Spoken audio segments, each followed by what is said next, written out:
This book, more than any other, has shaped foreign impressions of China's Cultural Revolution, Wild Swans. And since many of you have read it or maybe are thinking about doing so, I figured we would chat all about it against a background of just a handful of its countless international editions. It came out in 1991, before the West was awash in memoirs of this type, Cultural Revolution stories with every permutation of geography, profession, and sex. So it had a little bit of a first mover advantage.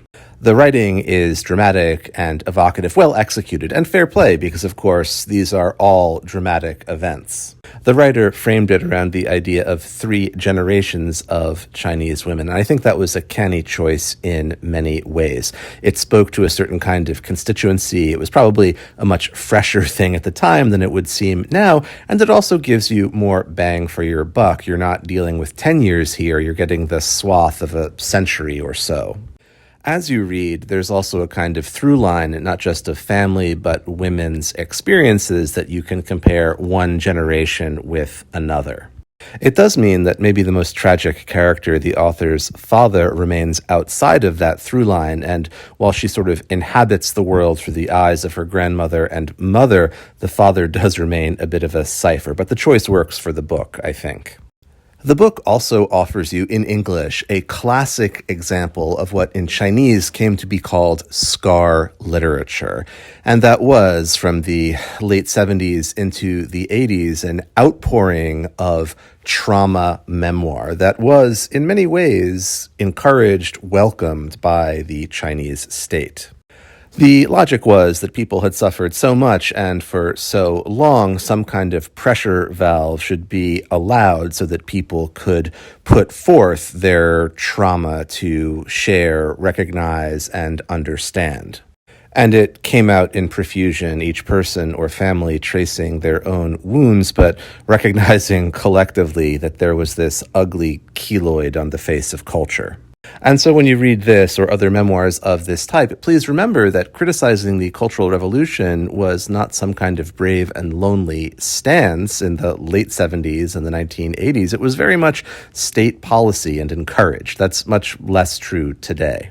Keep in mind, too, the genre. This isn't fiction. It's also not history. It's memoir, something closer to oral history, right? How people will tell the stories of their lives and their families' lives. And so it's not always accurate as to what actually happened, but how people made meaning of those events. And I think it's faithful to how a lot of Chinese people would narrate the stories of their families, not just for the Cultural Revolution, but for these epochs earlier, too.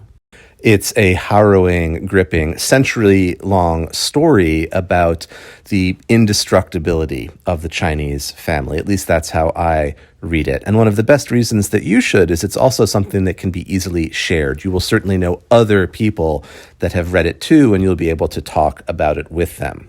And so I've recommended it, I've assigned it even, and if you want an easy way to dip into 20th century China, this could be your start. And if you just want the positives, stop here.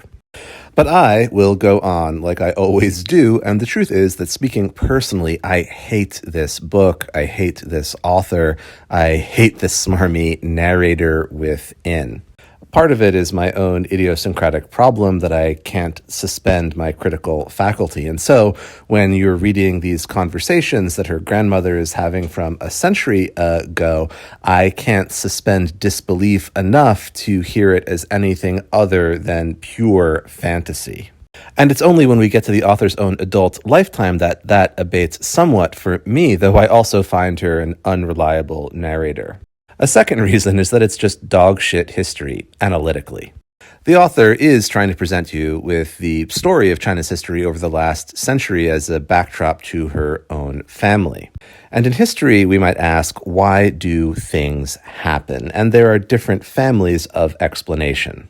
Maybe it's people working consciously toward a particular end they hope to bring about. We often call this agency. It is the preferred view of the conspiracy theorist or the great man view of the past. The opposite of that would be contingency, the randomness of events and things that we don't expect and that no one could have predicted. The Archduke's carriage stopping right in front of his would-be assassin.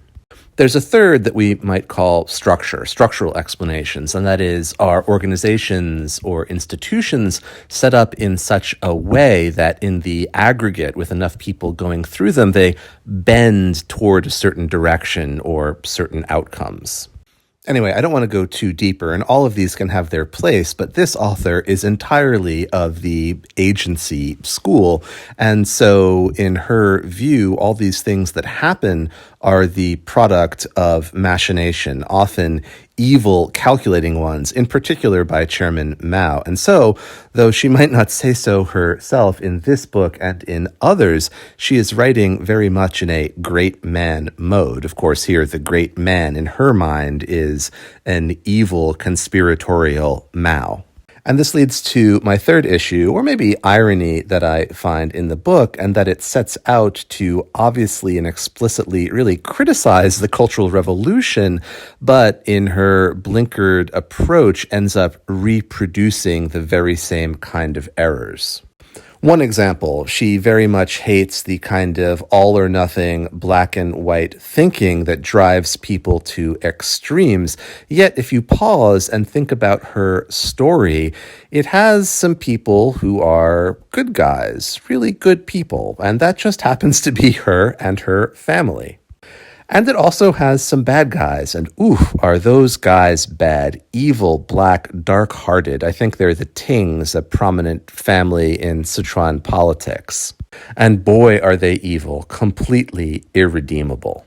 And so, in my view, she's flipped the script. The heroes and villains have reversed, but it's still a fundamental cultural revolution narrative style that she herself hasn't escaped from and has no introspection about. And this is one example, but you can find it in all sorts of ways in the book.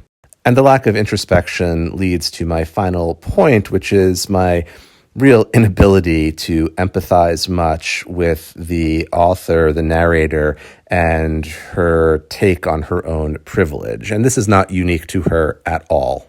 She is from a powerful party family. That's why she goes through the experiences that she does. That's why her English is good and she goes overseas in the early 1980s. And I think that as a reader, I became tired at a certain point of just the profusion of scar literature of this kind. The Cultural Revolution, from one point of view, was certainly an attack on the Chinese Communist Party itself, and it was indeed these party families that often really suffered, alongside many other types. But, you hurt a party member or their family or an intellectual, and they will hoot and holler about it, and they will write a book, and that's why we have them stacked to the ceiling in every library. And that's not the author's fault, of course, but I think when I read the memoir, I was a little bit sick of all of this and the outsized attention that an event affecting the party and the intellectuals had relative to other tragedies from a similar time. That's not the author's fault, of course, but when I read the memoir, I think I was just getting a little bit tired of this imbalance of attention. So much on the Cultural Revolution, so much less when 30 or more million peasants perish in the Great Leap famine. Because, of course, they can't write us gripping, harrowing stories. They're dead, and their survivors lack the skills of language. But tell me what you think if you've read it and journeyed this far with me. Remember, this is still a recommendation.